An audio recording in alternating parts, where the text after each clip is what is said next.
Hello. Hello and welcome. Can everyone hear me? Yes, great. Thank you for being here. My name is Sam Groves. I am one half of the short film programming team for the Nordisk Panorama. It's also really a total pleasure to be here after a couple of years. I am really excited about this conversation that we're about to have.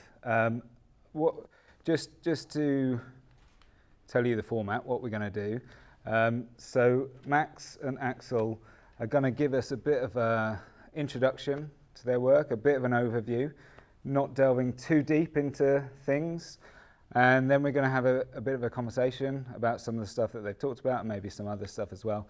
But what I'd really like as well is to keep it open to you guys, so it's a bit more of an open discussion. So if you do have questions at any point after their introduction, we can come to you, and there'll be a microphone roaming, so you can ask questions and the guys can answer them. Yeah, I think that's everything that I need to say for now. I'll pass over to these guys. I just wanted to double check. I know if some of you were there last night at the retrospective screening. I'm assuming like most of you, or if not all of you, have seen their work, or at least some of their films. Yes, big nods, big nods. That's good. It would have been a bit hard work if everyone were like, no, we've got no idea who they are. So that's a relief. All right, we'll pass over to you guys if you want to give your introduction, and then we'll get into a conversation. Yeah, thank you.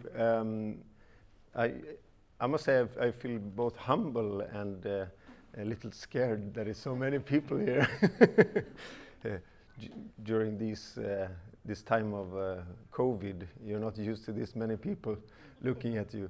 But I think this is going to be fun, and it's going to be even more fun if you join the conversation. And before Max starts to introduce us, I'll just say that this image, when we were asked about this, and they said, okay, send us an image or a picture, and we realized that all we got was this press image from Berlinale 5 years ago, and in a way that we're really hungover here.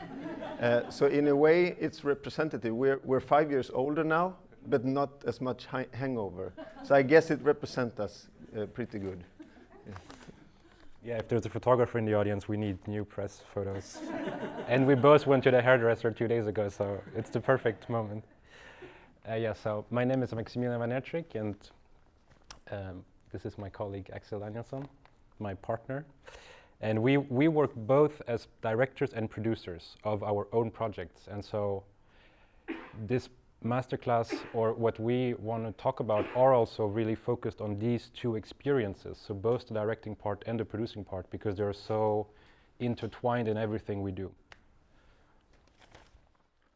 And we are part of this production company in Göteborg called Plattform Produktion, that is established 15 years ago by Ruben Östlund and Erik Hemmendorff. And since I don't know how many years, I'm also one of the co-owners of this company. And the thing is that we're all trained in this kind of auteur school from the Filmhögskolan in Göteborg, where you see photography and editing as an important part of the directing role, and even the producing part, that you don't really separate these different roles because they're so entwined in different ways. And what we are going to try today is to talk about that method, how that can develop into a method. So we try to put words on some of the things that might sometimes be instinctive or just have grown out of something. So, and I would say that we started doing films together, is it like 8 years ago or something like that? where we met at the school, Valand Film School, Akademin Valand, Göteborg University. And I think I was there having a lecture or something, and I saw Max work, and it was like, there's something really special about how he perceives the world, or how he frames the world. So I became interested in this, and you saw my films, and we started just saying, can we do something together? So we started really by a mutual interest, like true love. But so when we met,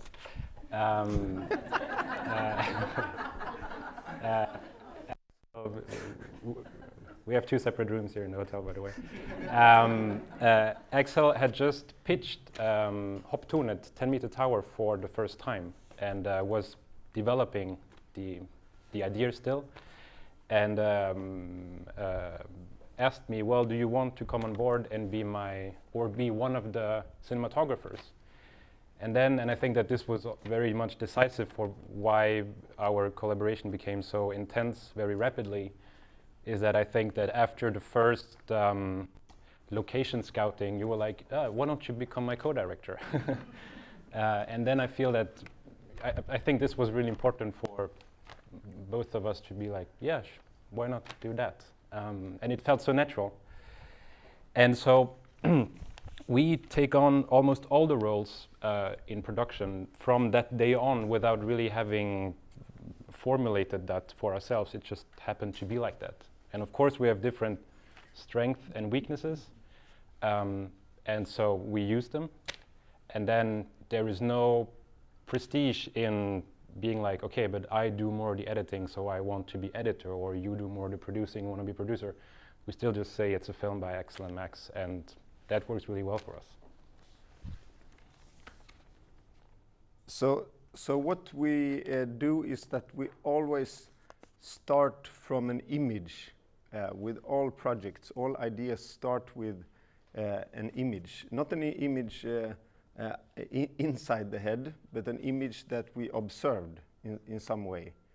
So it's not always that it was captured by a camera. It could be something we just observed with the eyes, or it could be archive, or it could be anything. But it always starts with the image, and then we build the project around the interest of the image. So that is one component that is going straight through. And then as another aspect, because it's film, there's also the time aspect. So there's the image, and then there's the time. And if the time connected to the image will do something, somebody said, Sam said yesterday with the screening that the films are very physical, that you feel something when you sit there, you feel it's not always go through the intellect, but goes through the body. And that's the other aspect, is this, if there is some kind of feeling occurring in the body, physical feeling, then we feel, okay, this is interesting, together with the interesting image. This combination, okay, here is some quality.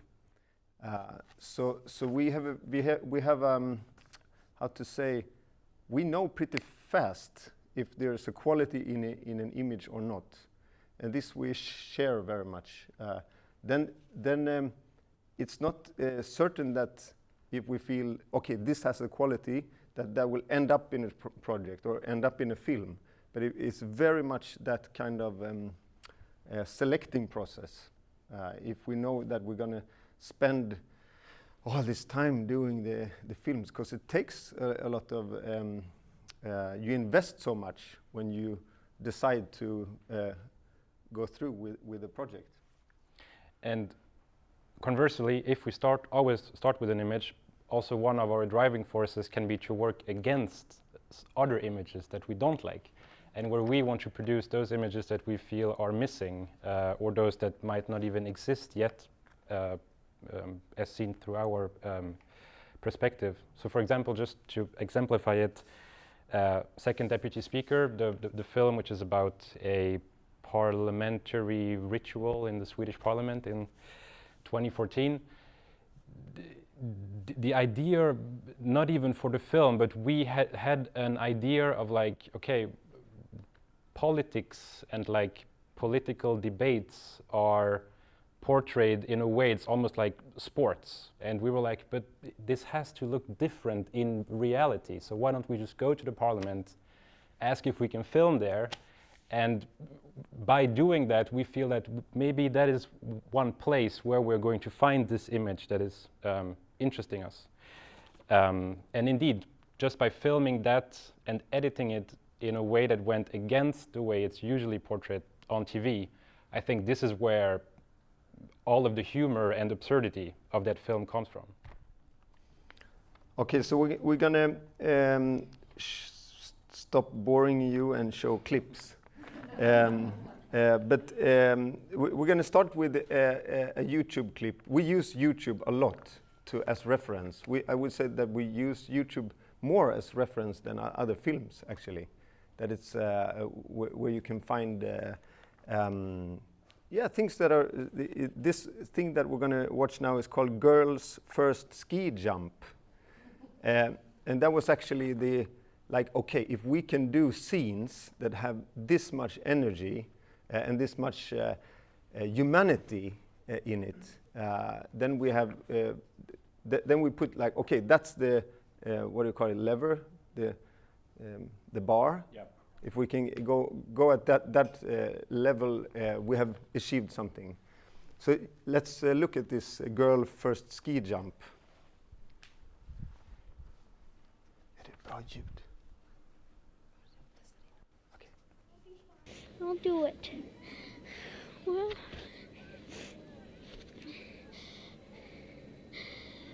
here goes something, I guess. Oh. Okay, you can do this. I'm gonna jump. You got it. Whoa, my ski's slipping off. Just remember, never snowplow, okay? No snow plows. Just keep it straight and you'll be fine. Do Okay. the same thing you do on the 20. Straight. Do you go faster on the in run? Little bit. A little bit? Yeah. Is it any steeper, do you think? Not much? Same steepness, it's just longer. Well, just longer. Just longer. Just a bigger 20, that's all. Yep. Have It's a fun. bigger 20. Go ahead. You got this. I got it.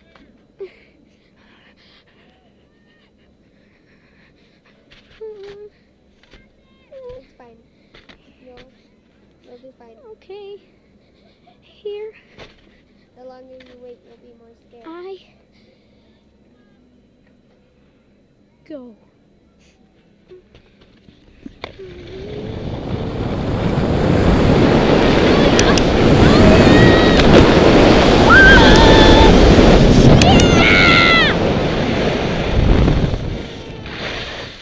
Yeah! Just the suspense at the top at the first time freaks you out. That's the only thing. It's so fun. Huh? 60 seems like nothing now. Whoa!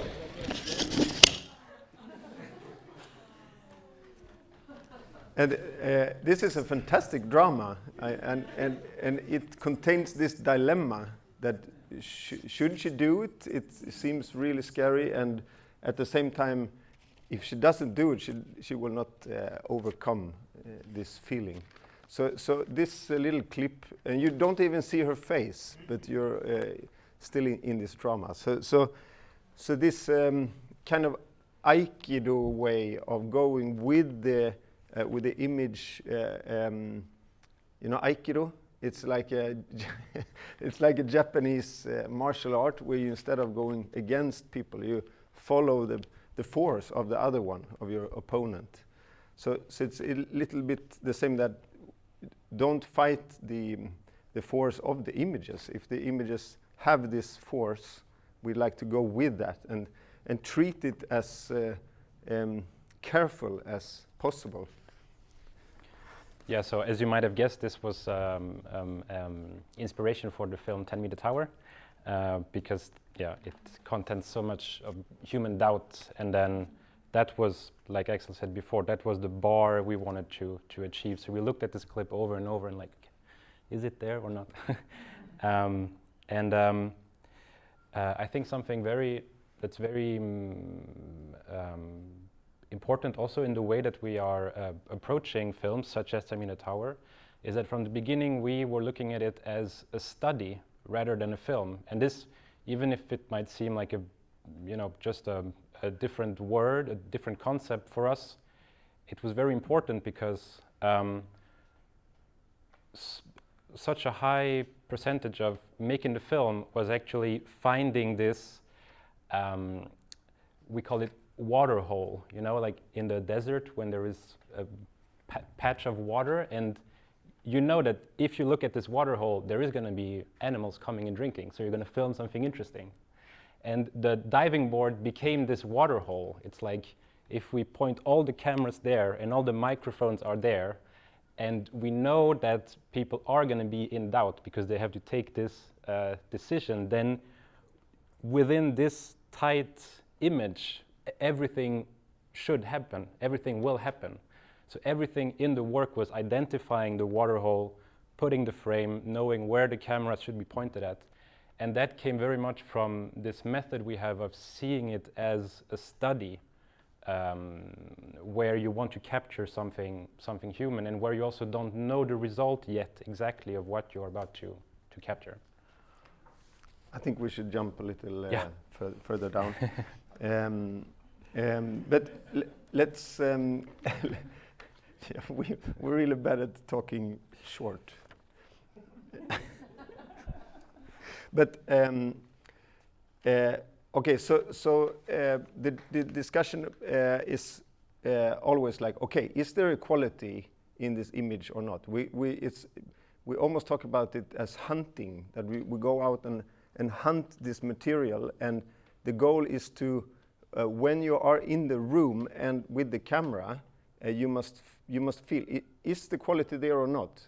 And after a while, you will feel it if it's like, okay, this is going to be fun to show other people.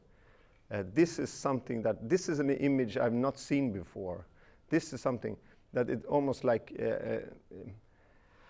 almost like a hunting experience. And it's the same if we go backwards, like in archives. You look at the archives and all of a sudden it's like, okay, this is an interesting image. So, and that will always be related to the rest of the images in society.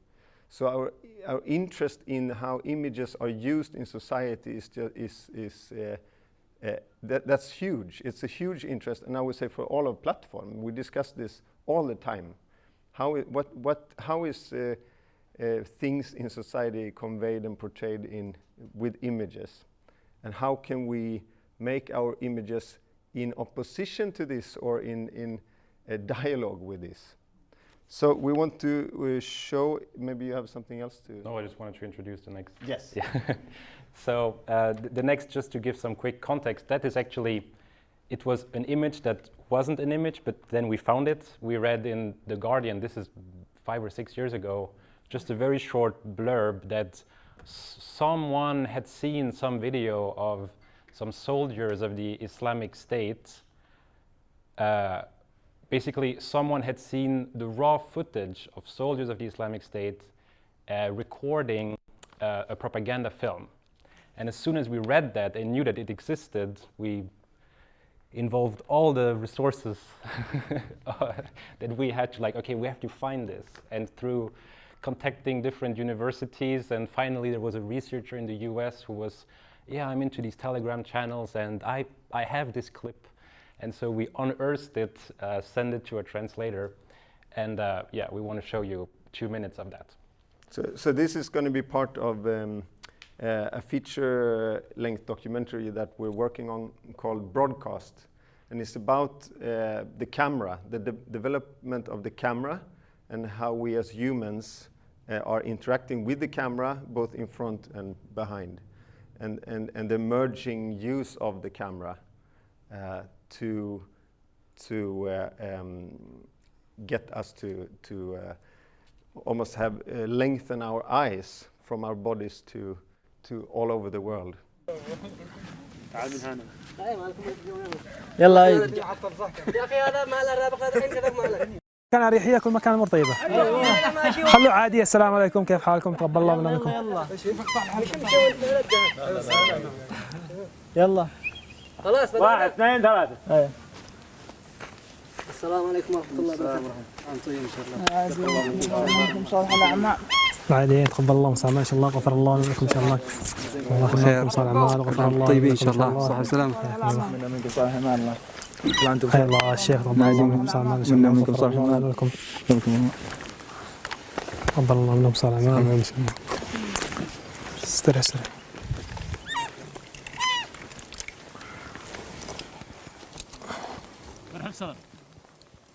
إلى مولانا ومهجة فؤادنا وتاج رأسنا أمير المؤمنين وخليفة المسلمين أبي بكر البغدادي القرشي الحسيني حفظه الله.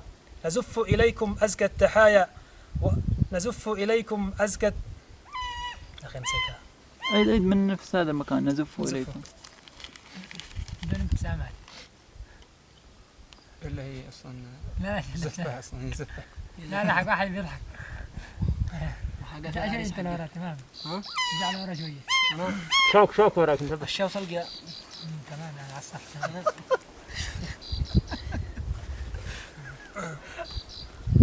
نزف اليكم ازكى التحايا واعطر التهاني. نزف اليكم نبدا. يلا ابدا. نزف اليكم ازكى التحايا واعطر التهاني. فقد مر العام الثالث على خلافتكم الراشدة التي جمع الله بها شمل المسلمين وفرج الله بها بأس عيد وفرج الله. وفرج الله بها بأس يا أخي الله يطرح الورقة تحت. ما تبانش طرحها تحت. لا طرحها تحت عادي. جيبها مرة واحدة، ايش رايك؟ كيف مرة واحدة؟ يعيد. خلي اذا يجيب يواصل بعدين يعيد من جديد. اذا ما في تركب من ذي الكلمات لذي الكلمات.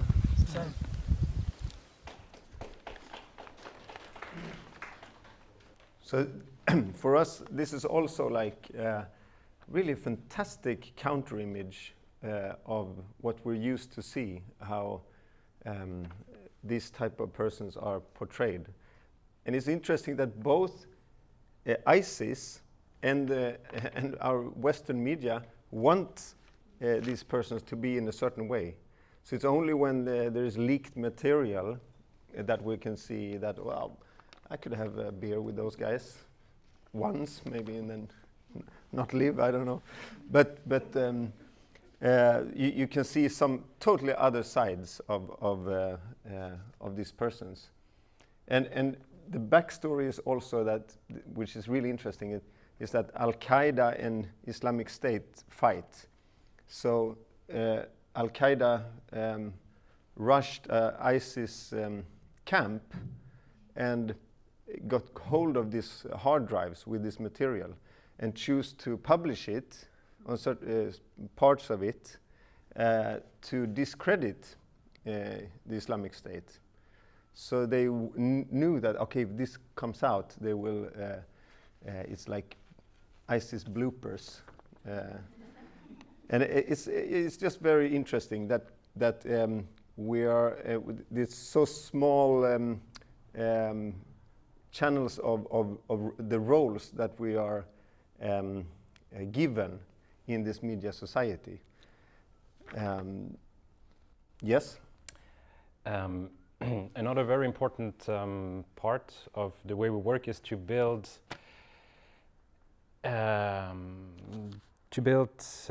trust with those that we portray. And so, for example, in Tamida we were talking about this yesterday, is that it was, of course, very important to show everyone that we would also jump. We are not only the ones making others jump, but we will also do it. Or when Axel made his feature film Pang Pang Bröder, it was clear from the start that if the boys, even though you filmed them for 10 years, if they after 10 years do not want to be in this film anymore, then the film will not be published. But also, for us, it's very important also to have the trust with the financiers and people involved with the project. So we have built like a really strong trust with, for example, Ami from SFI, and Ami Ekström and Helena Ingelsten and Charlotte Madsen at SVT, where they in a way would trust us that, okay, we will do something that will be a quality, but we're all into that. At the same time, we know exactly where the quality is, but in one aspect, we don't know where this is going to end up. And this I think is really, really important for us. Or if this was not the case, we would not have the chance to work like this. And that trust is built up. And so that's a very, very important aspect. And it's both, I mean, I don't think we could do it in any other way, but there's also a lot of sleepless nights thinking of where is this going to go? At least I've had many nights like that in the past. But in the end, and also this is why probably I feel it would be impossible to do this by myself, and why it's important to be two, is that you can kind of consolate each other and think like, how many hours did you sleep last night? No, not that much. No, but that's actually very, very, very important. And we always work with parallel projects. I mean, on one part, very practically, because this is how we can actually work on it full time. But on the other hand, it's also good because they actually nurture each other, and it's also, if you don't have energy for that, you can move to the other. And we also always somehow manage to find a nice flow where we can actually do this. We want to show the next clip soon? Yeah, I think because it's time to wrap it up. Good. This is fascinating stuff. Yeah? So, keep going. Okay, let's, because we plan to talk something about that. We really like to go into, we have this like the strong image that we want to trust, and the time, something going to happen within this time, and then also we didn't find the English word for begrepp. Maybe somebody in the audience would know. We said notions or concepts, basic concepts, notions. Is there a better word? But it's like a word, basically. I yeah, mean, like so, for example, the concept of love, like begreppet kärlek. No? Yeah. Yeah. Or the notion of respect, like not only the definition, but what does it entail? I think, like, what does that word actually entail? What is the logic behind that word? Why does that word mean this now, but 200 years ago it meant something different? So it's not just a definition, but it's maybe the whole idea behind the word, maybe? I think it's noumena, philosophical concept. Noumena is from Latin, but it's used in English. Aha. Ah. Noumena. Numa, yeah. No, sorry. It's actually a song we have in the film right now, so that's why I'm That's great. So for example, when we did Jobs for All, the task was to do something about the noumena, work. So work, okay, what can we do from that? And then we were really interested in, okay, where does this word come from? Because a peasant in the 1500s wouldn't say, now I go to work. They would say, now I go and harvest. Now I go and sow. No, they would not say, I go to work. So how has this emerged, this word that means so much in politics and economics? And so then we went to this idea historian. Sven-Erik Lidman. He's retired now, but we made a 2.5-hour interview with him, and then we edited the parts that we thought was really interesting when he talked about this. And then we had that on a timeline, and then we went into the archives and found that, oh, this says exactly what he's saying. Okay, get rid of him. And this says exactly what he talked about here. Get rid of him. And in the end, he was not in the film. And that was, so in a way, that film is really, really based on somebody talking about the noumena of work. Yeah. Yeah, the notion yes. of work. So, and maybe that was almost the image we had in that film. That the image was actually a word, like what does work mean?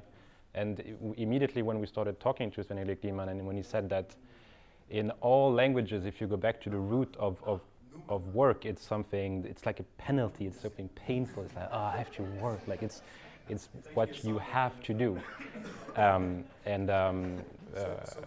For example, the word robot comes from the Slavic rabota, which means work, but from there, robot in the Slavic language, the origin is to be a slave. So all these things are very tied into each other. And what is work? What is free time? Why is there something different in that? That is what gave us, what made us knew what it was we were looking for in the archive material. Okay, so we're going to show two clips. That is two trailers, actually.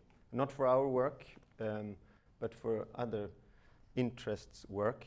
And this is connected to what we talked about earlier, that we're really interested in how are images used in society, and how is the rhythm and the storytelling used.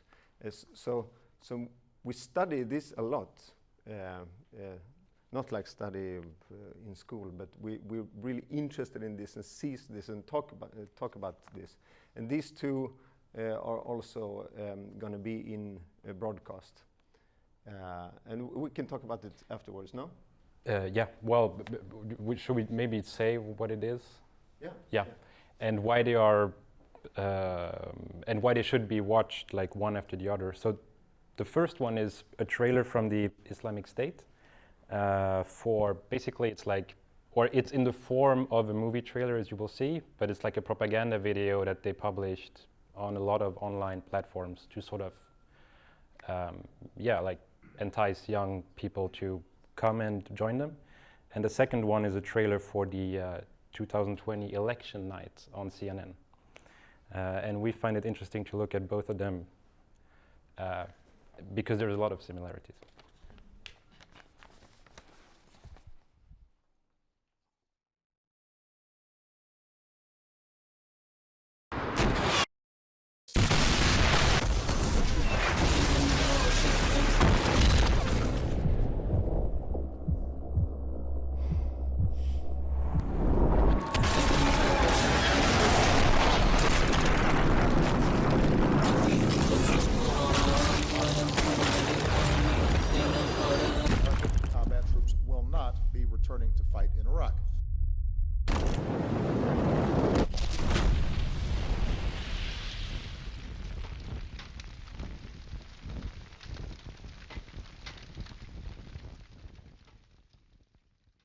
The race ends here. Election night in America, the way only CNN can bring it to you. Welcome to CNN special coverage. From the first votes to the critical count. Joe Biden could win the presidency without winning Ohio. Understand what's happening in your state and across the country. Watch with the most trusted name in news. We have a major projection right now. Election night in America, November 3rd. CNN special coverage starts at 4 p.m. Eastern. Okay, so we find it really, really interesting that these are supposed to be two opposite sides in our world that strive for two opposite things, and they both use the mainstream entertainment rhythm and techniques to make us interested and to get our attention. And this is what we investigate or explore in broadcast. So this, what does it mean that we have the only way to get through is making it in these forms, and we caught interest in this when the discussions in 2015-16, there was these discussions of what is going on with the Islamic State. People are going, young men and women, they're going from all over the world to ISIL country, and they join the forces there. And in the West, we're like, we just can't understand why. And we figured out that, well, ISIS really understood the logics of the popular culture and used that in their way. And this is something that that parallel to our own films, or our own films are always there. There is a like a pawn of reflection of these things in our own films, even though they don't comment on it straightforward. But this is all part of the background for the method.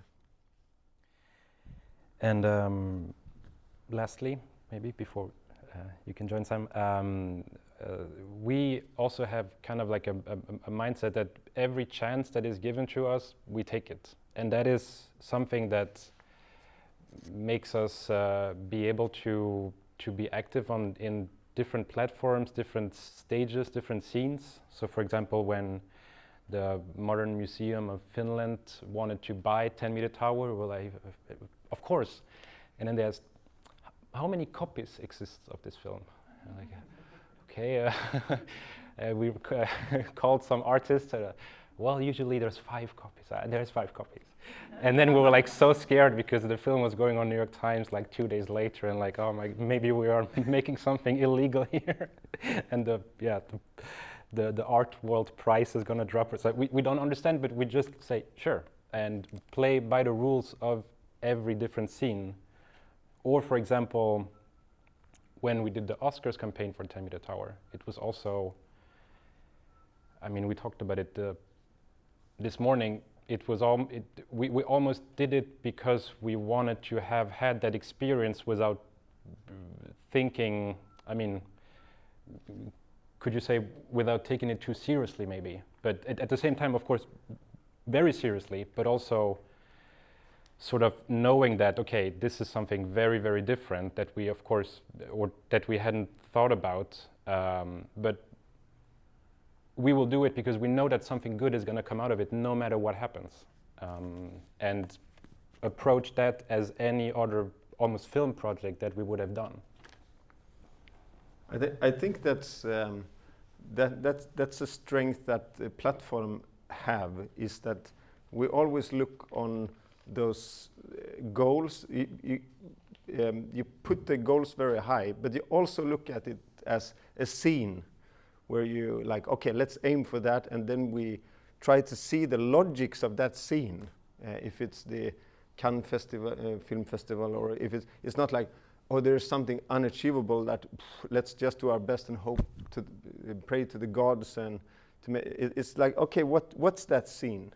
That scene is like that. That scene is like that, and then we try to keep some kind of distance to it, so that you.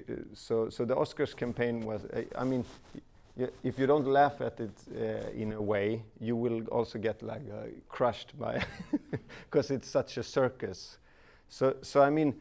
It's both go all in, but also have some kind of distance to it. And I would say that the successes of Ruben Östlund's films, in combination of how we treat it at Plattform, has made that possible to like, okay, they're all just scenes here that we try to enter and try to navigate through all of this.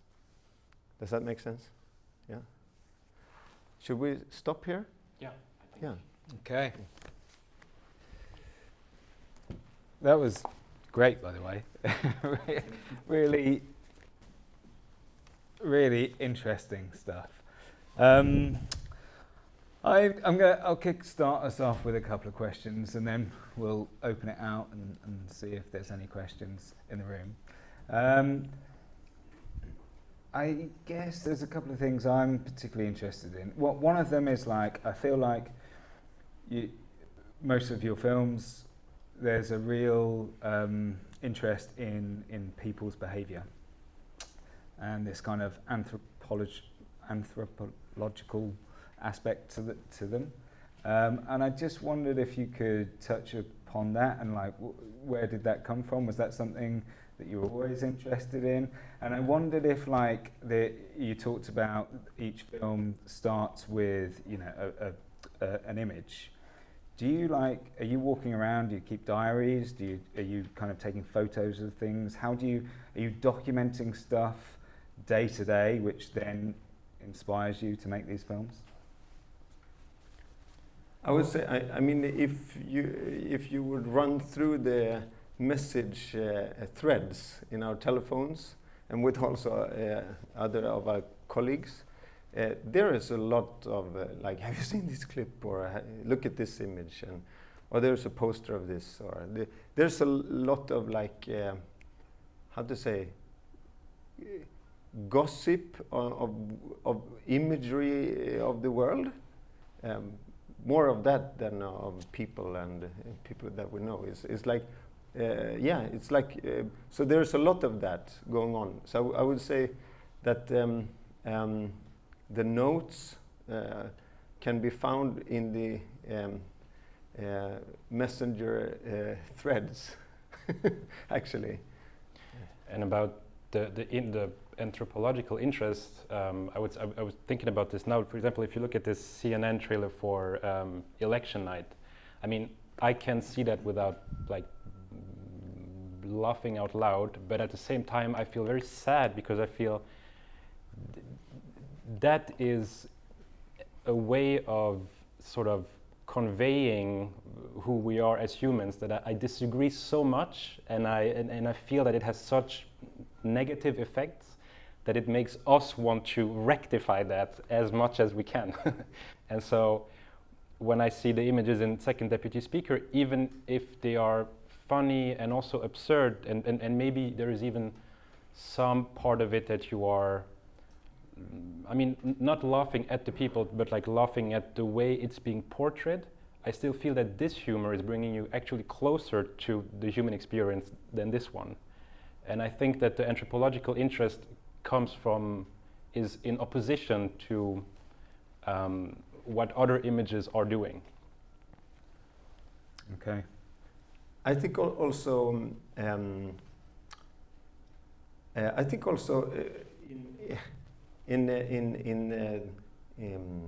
life, I think I rather like when somebody is shifting my perspective in some way. If somebody does this, I like that more than if somebody is like, okay, I'm gonna tell you a story. And so just and I think that's maybe the anthropological part is, or this, what do you call it, sociology or whatever. It's that you could be pushed in some way. I haven't seen this point of view before. That's what I enjoy myself if I see that kind of films or read that kind of books, or if somebody shifts me, or like, oh wait, this I haven't thought about it like this. Much more inspiration of this than like this story was very touching or very. So I think it's I think it's like that we share this this interest for this. And so following on from that then, would you say like originality and this feeling of wanting to create new experiences for people is quite important for you? Definitely. I would say that, I mean, we talked about it a little bit after the screening yesterday, that we think about that room when we are shooting and when we're talking about the idea. We have the cinema room in our mind, so that, okay, what can this, how can this be a collective experience of something, that will have an impact in a way.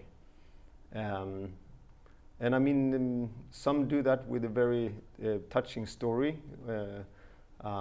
We try to do it within the image, and then try to build something around that. But definitely, that's definitely a goal.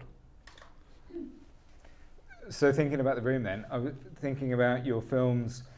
We watched those films in the cinema yesterday. You talked about, was it the Finnish Museum of Modern Art? Did you say? So it feels to me like your work straddles this kind of film festival world, perhaps one leg in the art world, one world in the kind of, I don't know, science and research world. You know, you're spanning quite a lot of areas with what you do, which seems to me like it doesn't necessarily just fit in the cinemas. So do you think about that when you're making a film? Do you think about, this, you know, there'll be museums and art galleries who'll be interested in this, or there'll be scientists who want to get on board with this? Can you talk about that? The first priority, the first room is always the cinema, and the sort of experience of watching a film. I mean, that is still sort of the formats that we are aiming at, and this is also, of course, intertwined because we also are the producers, and this is where the financial aspect, in order to be able to produce those images, this is where it comes from. So this is the scene that we are aiming at in the very first place. But up until now, it has all been so interesting that almost all of the films we're done have had repercussions in all these other stages. So for example, Tammy the Tower, maybe that was the most extreme example, that there were many researchers all around the world contacting us because they wanted to get a hold of the raw footage. There's a university in Israel which is using the raw footage to analyze fear on people's faces, and a criminology university in the Netherlands that is using the footage to analyze how bodies fall. And I don't know, of course, I think that in all the projects we do after that, for example, in Awake Brain Surgery, this might affect us a little bit by saying like, okay, let's be even more precise in how we film so that these images can be used for so much more than what we can imagine now. And we will be glad to share that if someone asks. For a certain price. Sorry? For a certain price. For a certain price, yeah, but it's cheap. But of course, we had, it's not obvious to make a feature-length documentary about when you see 1.5 hours with people having their skulls open. It's not like, yeah, sure, that would be a great cinema film. We will have a huge audience. So sometimes I can feel that we're like these kids that say, let's build a koja. What do you call it? Like a treehouse? Treehouse, and we're like, yeah, I found this tree, and you climb 40 meters up, and you start building. It's like, shit, we gotta get all these things up to the treehouse, and it's so sometimes I feel like we found this image of that we are really, really fascinated of, and that okay, this can describe humanity in a way that we have not seen it before. Okay, let's make it into a feature film. Okay, how are we? Who's going to watch it? Yeah, but then we have. I mean, that goes back also to having the discussions with the financiers and the. I mean, Ami was really fast of saying, okay, I love this idea, but how is it going to work? How is this going to be a film? And then we have to go back and figure out, and so this becomes a transparent process. And we know that she will notice immediately if we lie. So this has to be very transparent. But of course, what we trust is that if the image is interesting, it's gonna find. We can build something around it that will make sense, and it will find its scene. in some way. The problem is that we have to discover it before the process is finished. Can I ask what was the starting image for Sorry, could you, we'll just wait for the microphone. Just for the cameras.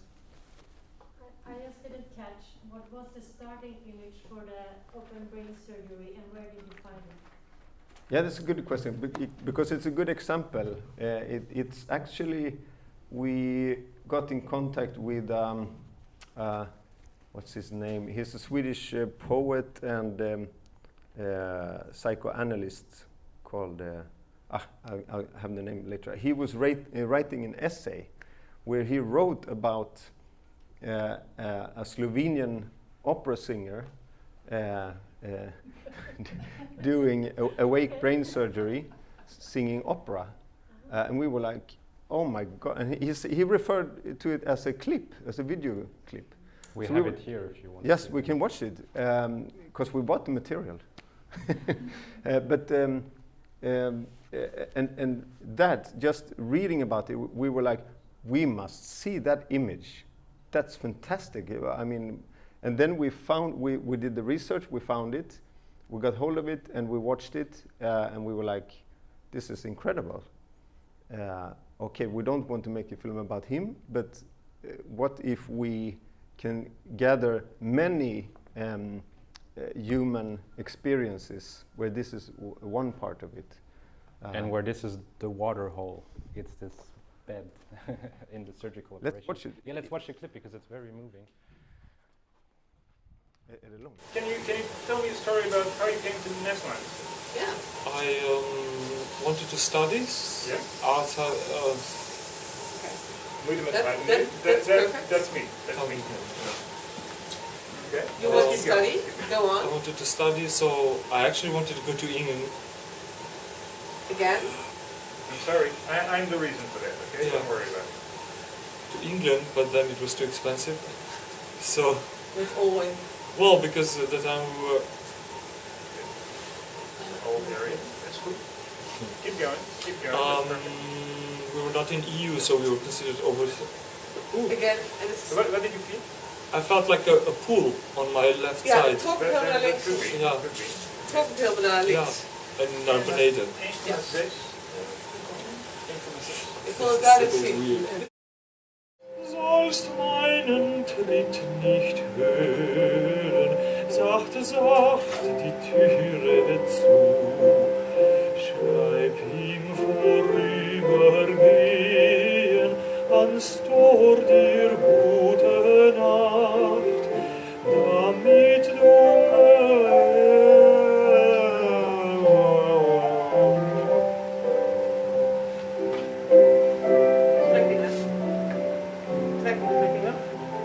Nou niet meer. Goed gedaan. Well done, Ambrose. Well done. Well done. Well done. Well done. Scary. Well done. This is what we do. It's not going down. You did a great job. You did it great. You really did it great. I love your singing. So do I. Beautiful. Really. Can you try again? Should I start it from the beginning? Yeah. Okay, wait. So that's if you undergo a brain surgery and you have one very specific skill that is very important to you, like singing for an opera singer, then that's what you have to do in the operation, because that is what they want to make sure that you're not going to lose or is not going to be affected. And every now and then there are some articles in the news about one of those very special operations. There was one in Italy where there was a woman who her job was to put anchovies in olives. So that's what she did during the operation. She went through 600 olives because she couldn't lose that skill because she was economically dependent on that. And yeah, I don't know. It's so you really have the whole. I mean, and that is how we envision this movie as of now. Of course, it's still in development, but it's to try to find all these very different, small, but in the end also telling aspects of what it makes you human in a way, and that is all located here and at the same time we don't really want to know anything. I mean, you know, we don't really want to think about the fact that there is this brain here, because we, you know, it's like from an evolutionary perspective really weird to see someone's brain. It's like when that happened 100 years ago, usually it was like, okay, bye-bye. But now it's possible to open it, fix it, close it, be awake during that time, do your job. It's, yeah, fascinating. So it's something that is very, very basic. So that's what we hope to be able to connect these really, really basic situations. And also, it's such fantastic. I get moved every time I see these the teams around. There's so much humanity in the way they touch and they care. It's a beautiful image of humanity, with all these people caring about another person. I think it's beautiful. Yeah, I can't imagine they're doing it like just as a day job for the money kind of thing. There's a real desire to like an interest in what they're doing and compassion. I'll put it out to the floor if there's any other questions. There's one over there. If you're just able to wait for the microphone just for a second, that would be much appreciated. I was just wondering, are all the surgeries tumour related, or were there other causes for them to get the brain surgery? I think most of the ones that we are able to film are tumors. Okay. But they have also, that we read about, that they can put something in the back of the head that will take away epileptic seizures. So, but then they put something electrical kind of thing inside here. So there are different. But I think that the awake part is to map, to see where they can go, what they can take away, because the brain is really, it's so fascinating. It makes a copy-paste. If there's a tumor growing, the brain will do copy-paste of the information and the things that we need. They will do copy-paste to other parts of the brain. So that's why they can map it, and so there. I mean, there's. It's a huge subject if we want to go that way, but we're right now we're in the hunting mode, where we hunt the images, and then we will see what to do with those images. Thank you very much. Thank you. Yes. Hi guys. I have a question regarding your method with you work a lot with images, as you said, and the relationship between images as well. And that combined with you always thinking about the audience in the cinema and not telling maybe a straight story, but being very provocative. Is there any time or place where you have felt like the interpretation or the reaction from the audience has been a fail, or is every other reaction interesting? Very good question. I mean, it is interesting to see how reactions really can differ from different places and times, and that the cinema space is really interesting in that way. That what's happening within the cinema room depends on so many things. I think we had with Studio Fem, because The World Never Stops. This is shot in a TV studio where the news anchors go in the role when they're broadcasting, and when they're not in the image, they will relax. So it's about this switching on and off into these roles. When we premiered that in Toronto, there was this kind of weird. The people thought it was a fiction film, and and like, wow, I really like the actors. So I was like, no, it's not actors. And when I was thinking of it as a fiction film, I was like, oh, that's a crappy fiction film. There's no story at all. There's just like, so sometimes there are confusions and misunderstanding that can be a little like that. And I mean, second deputy speaker have also been like, you can hear some people, it's this film about voting in the Swedish parliament, and you will, all through the film, you will almost just hear the parliament members, they vote, and then blank. It's blank.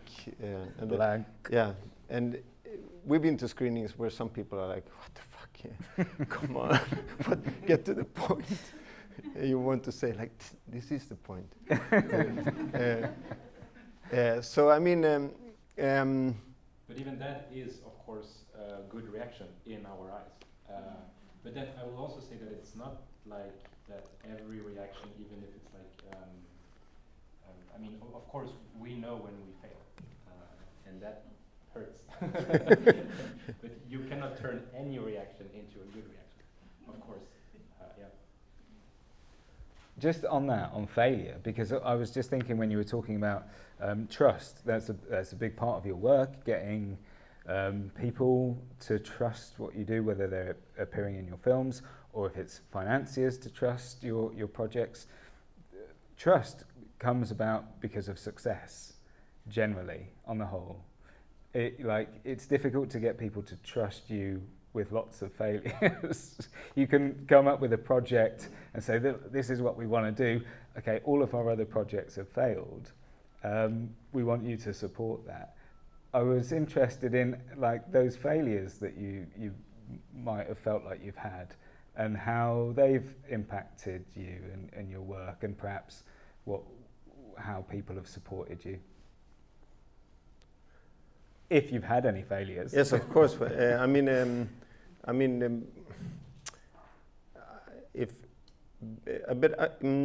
It's like if I refer to Plattform again, I would say that we had some of Ruben's films, or like 10 Meter Tower, is huge success when it comes to people have seen it and talking about it. But we also had films that almost nobody saw, but that we are really, really proud of. There's one example that I still think is one of the best films that we made. Is called, is there even an English title? Did it reach outside of Sweden? It's called En enastående studie i mänsklig förnedring. Anyone good at English can translate that?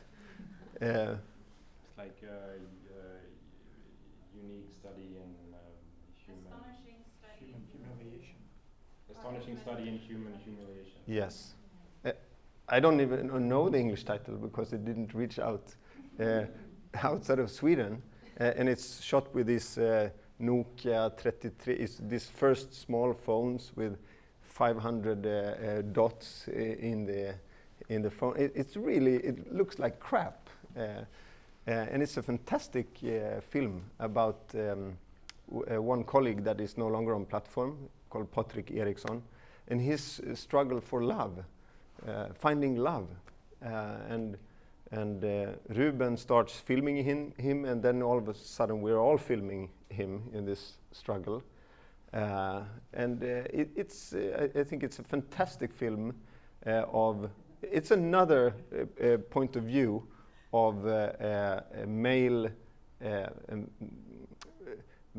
friendship talking about relationships that I've never seen before.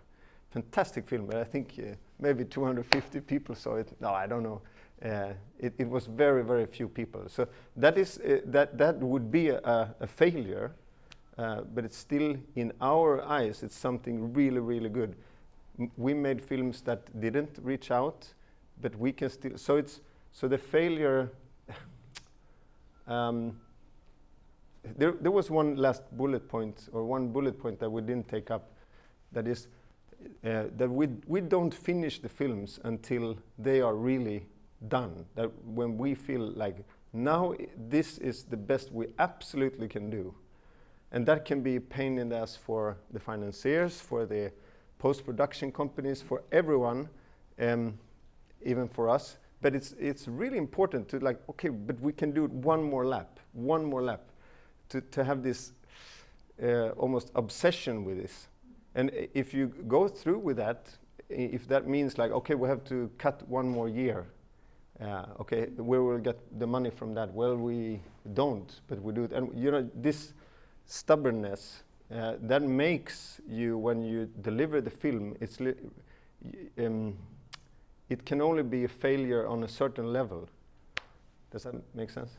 Yeah, I mean, I think what you're saying is success and failure.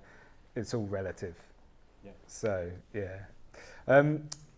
Any other questions? Yes. The microphone's just coming, and then we'll come to. Oh, we'll go to you first, sir, and then we'll come over to you. Hi.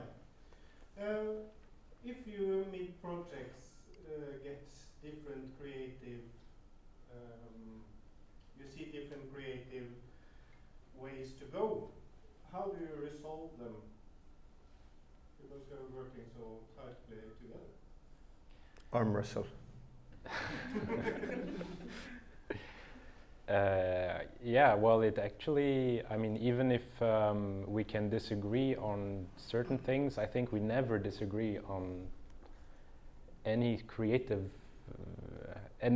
or let's put it like this, maybe we really speak with one voice. So it's like, I mean, we talk on the phone maybe like 4 hours a day, and so every like doubt or like different thing that you have, there will, at the end of the day, there will always be a synthesis of whatever we have been thinking that day. And so, you know, like, I think to like really disagree on something, we would have to like isolate for 3 months and then come back and be like, well, I've thought about, but no, never. It's because it's a constant dialogue that never stops.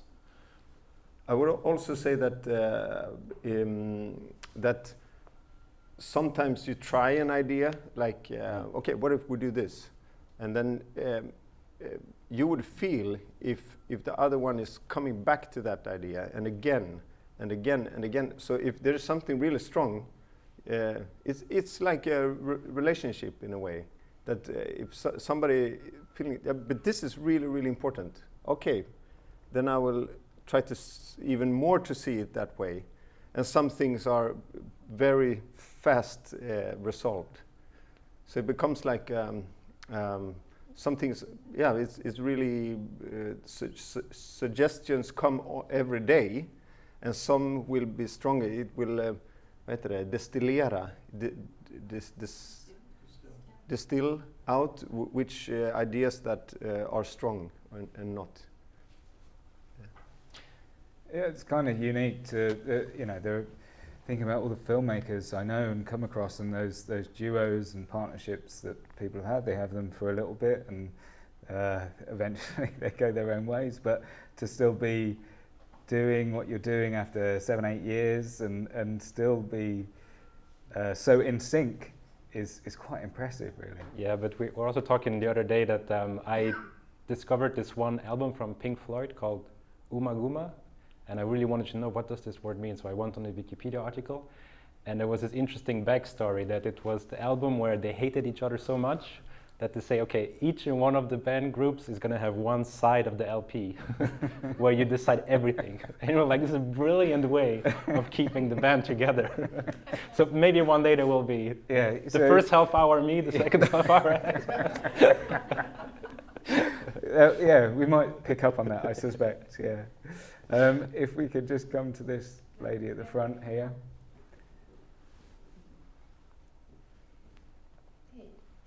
Hey. Umaguma might be my favorite album from Pink Floyd. I wanted to ask about what do you think defines the power or quality or importance of the image? Because till the present day, many historians, art historians, and visual cultures try to track down the compositions, the paradigms, different paradigms of composition, like color, I don't know, lighting, and all the other stuff, but there is something which is like beyond that, and that makes like the image powerful and interesting. Once it's like beyond all the already known paradigms and structures of what we already know about images. So what would it be for you? How would you define an interesting and powerful image as such in general? I mean, yes, I certainly agree that, I mean, this is, broadcast is somewhat, we try to get into this, we actually have a clip with the camera obscura if we want to show. Yeah, we can show that. We can show a clip if we have time. Yeah, we are running out of time. We can show that, and perhaps we could have one or two questions more. But so it's actually a very good clip. I think that would answer your question in from a different perspective. Yeah, because it is something with the photographic image that is like it lengthens our eyes. There's something that goes straight. It doesn't pass our brain in a way. It just goes straight in, and create these memories and attitudes. And now when everybody's using the camera, without really knowing what that is, we find that really interesting. We have no answer really to this, but yeah. But we can look at a little bit of this. Yeah, the first sentence that is said in the movie broadcast, or at least now it's the first sentence, is the definition of the camera, of the physical law that makes images appear. So if light passes a hole into a dark chamber, the illuminated matter in front of the hole is projected into it. And that is how images appear. And so we built a camera obscura in the biggest mall in Gothenburg and just invited random shoppers to enter and discover how images actually appear. Ser jag ens någonting? Åh jäklar, den är upp och ner. Yeah, now I see. Yeah. Yeah, I see you very well now. So yes. How coming this one? My God. Elin, kan du backa? Oj, Elin, jag ser dig! Åh, det blev bra! Wow! Elin, gör något! Åh jävlar! Den är upp och ner. Nej, jag hör dem. Är det längre bort? Nej, nu går de framåt. Hallå, Simon! Hör du oss? Vad sa du? Backa lite. Ja, vi bara hör er inte. Så är det bra. Backa lite. Okej. Där ja. Åh jävlar. Vinka till oss!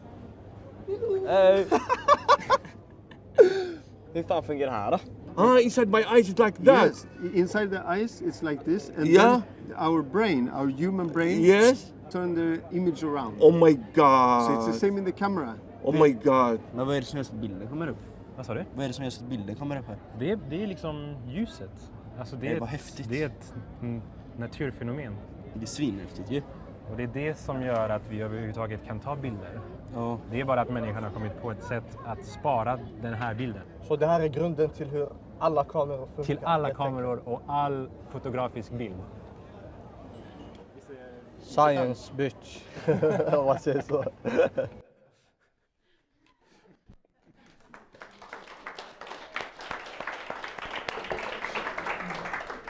So that's the answer. Yeah. Science bitch. So the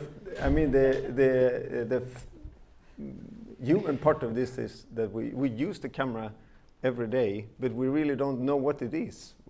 And it is a natural phenomena, and we learn to save that image. And the next sentence after that definition of the camera obscura would be, what are we going to do with that possibility? Are we happy with how it looks and how? So broadcast, the film will also move into the consequences of,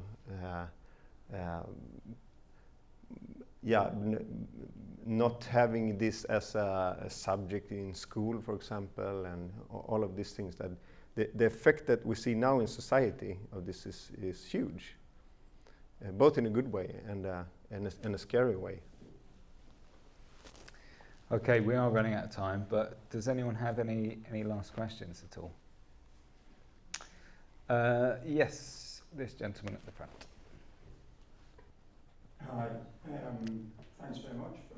interesting chat. And one thing I just want to come back to quickly, your question about regret. It might be conceptualization. Okay. When I hear science bitch, it makes me think how terms can be redefined. One thing I wanted to ask about, the 10-meter tower. In the film, you have one shot of the guy walking back down the stairs, but you didn't use any other material of people leaving. And when I reflect on it, I wonder, who's braver? The people that overcome fear and jump, or the people that manage humiliation when they know they're on camera. So I just wondered if you've used that material in some way, or if you ever will, and if you have much material of the people that walk back down.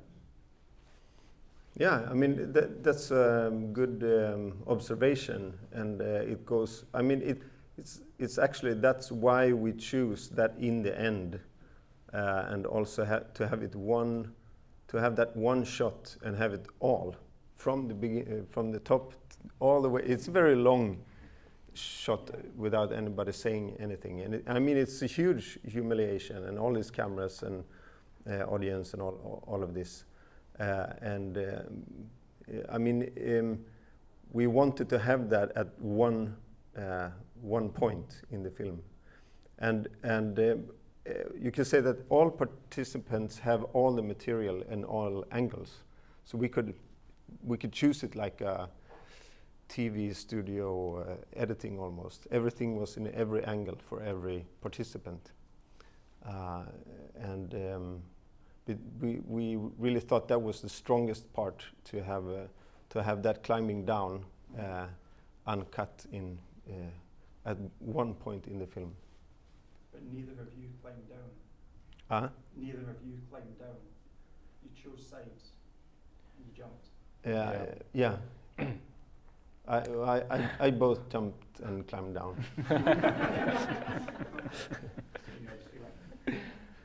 And I have to say, I jumped once, I jumped twice, and the second time I really didn't want to do it.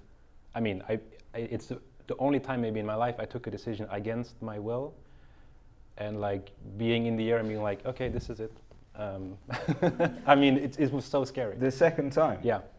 Even after you'd done it and it survived doesn't make it easier. That's why I'm never going to go on a roller coaster, because it's not going to make it easier to go on roller coasters again. So. That scene which you mentioned, for me, it was that was the first time in the film where you really get a sense of the height of it. You know, you do see the height of it previously with shots, but when he's just walking down, you're like, oh shit, that is pretty high.